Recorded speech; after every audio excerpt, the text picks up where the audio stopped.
Hey everybody, welcome to What the Flick, episode 7 of season 2 of American Crime Story, Ascent.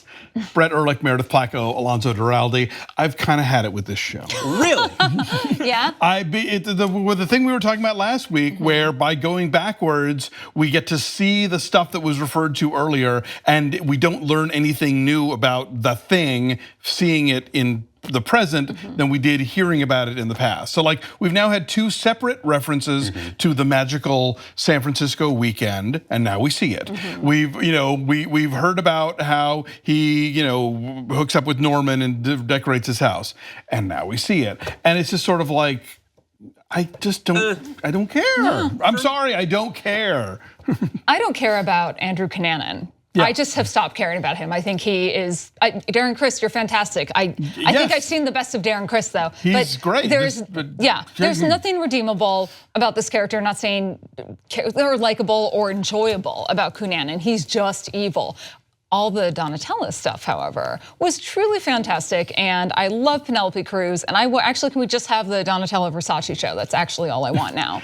I like her too, and so I like Darren Criss. But the casting of her, I think, has now become an issue for me because putting Donatella in that dress and parading her around when she's like, "Oh, I'm not a model. This needs to be on a model."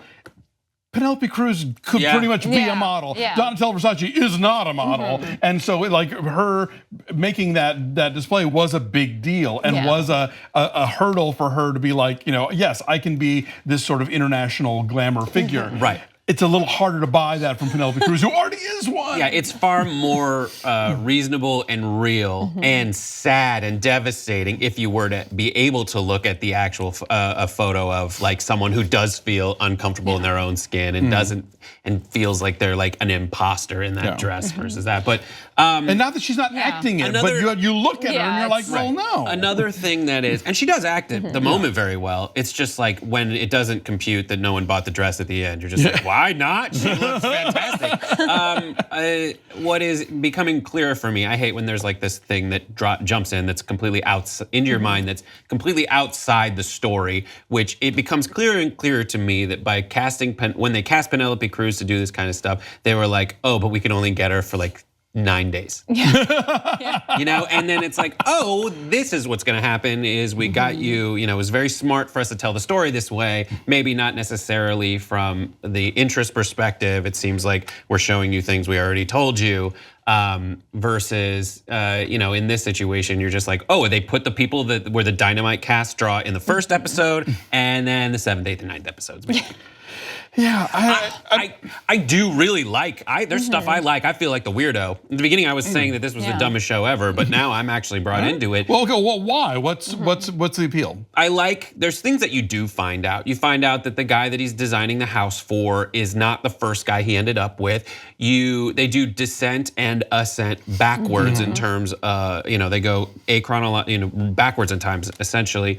And what that does for me is you get to, it's kind of like Memento, right? You get to see how did Andrew Cunanan go to this guy who can, bash someone's face in, and whether it's true or not. In this, you got to see that link. You got to see the link of him seeing someone's face get bashed in and maybe fill in the blank of, oh my gosh, this is something I can do with this rage.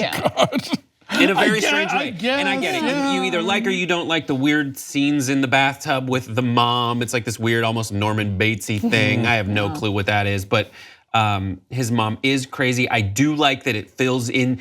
You get to actually see something that fills in blanks, or at least answers questions of someone who only tells you stuff. Right. So he has told us all these things in very different ways. Like you see that he has been lying. By the end, you see the guy who lies about everything. Here you see this guy start to lie less and less until it starts with something, until it goes to something that was pretty factual. And then you get to see just how like Daniel LaRusso from Karate Kid's Reseda mom like apartment that he lives in and how different that is. And I really did like seeing that. And I'm sure there's people who are like mental health advocates who are saying like, no, Andrew Cunanan has mental health issues. This isn't something that you can try to backspin into some like cause and effect. Yeah, of no, the and relationship I'm with his not mother like sitting issue. here That's waiting fine. for an explanation of him or why. They kind of give it to you, a little right? bit, yeah. But I mean, it's like, look, go watch Harold Pinter's Betrayal. That's how you tell a story backwards and how you fill in the past in ways that make the present mean something else. This to me just sort of feels like it doesn't. The structural writing doesn't feel as interesting. I don't feel like we're getting payoffs as much as we're just getting like, remember that thing we mentioned? Now you can look at it, and part of me sort of feels like they had a great time doing OJ, but it was like, you know what? This isn't remotely gay. How do we gay this up? I know, we'll do Cunanan.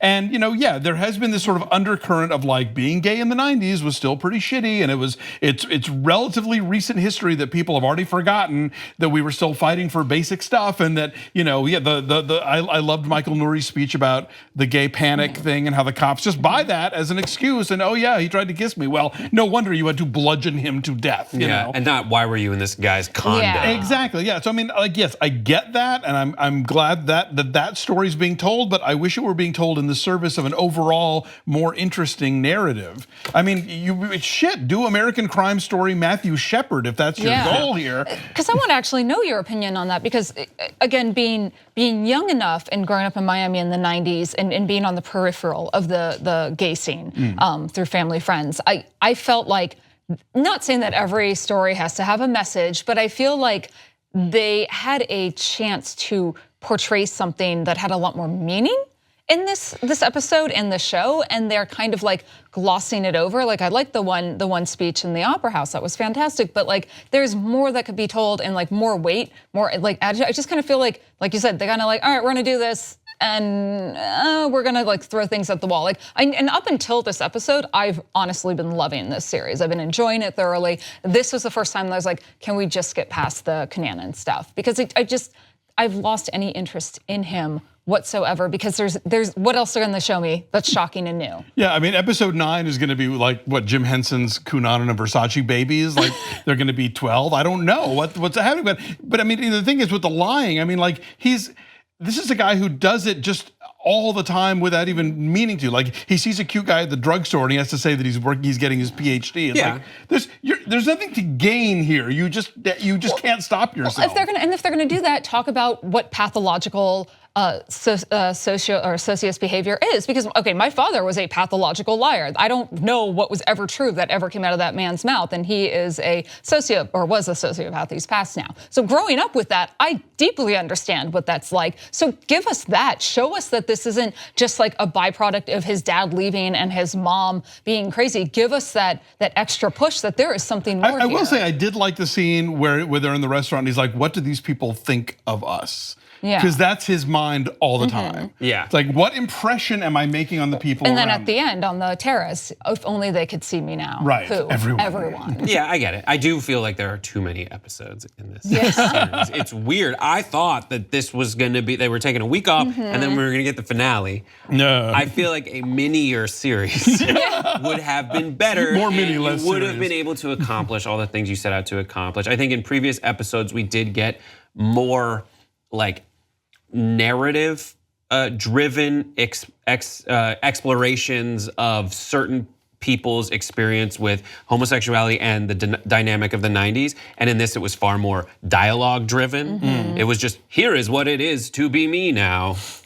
And I would have liked to see more of that. I think we need to wrap it up. And I see how much though, from the beginning, the people crafting and breaking this series decided that the story of the last few days of Andrew Cunanan was not enough. And you see what they're trying to do. And I was able to watch both these episodes back to back. I always hear Ben say that. I just got up on like 5 episodes. But to watch them back to back, it really was more interesting than if you had to wait a week. Well, and again, I have said I would not be surprised if this is a show that binges better than it does in a running thing. Maybe altogether it makes more sense, or it feels more cohesive. Yeah, that's true. You're gonna start with the last episode. The long promised Arrested Development season 4 chronological cut. Exactly. And the scene with the woman who runs the escort agency. On the one hand, I thought was funny and like I liked those two performances, and at the same time I was like,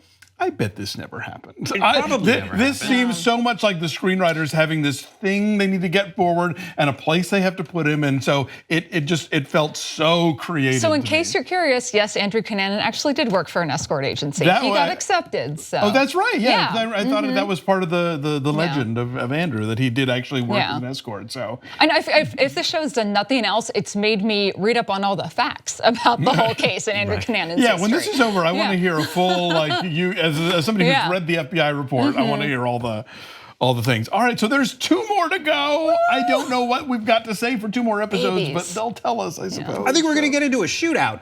Oh, I hope that last episode deals with the manhunt and him on the boat when they find him. I mean, they have to. They have to show us that. I mean, I don't know what else is interesting at this point. So I mean, yeah, it would be nice to loop back and get us to, because yeah, we've seen plenty of FBI incompetence early on. I'm sure there's plenty more to look at as this thing continues. So, all right, we'll be here. Thanks. Bye.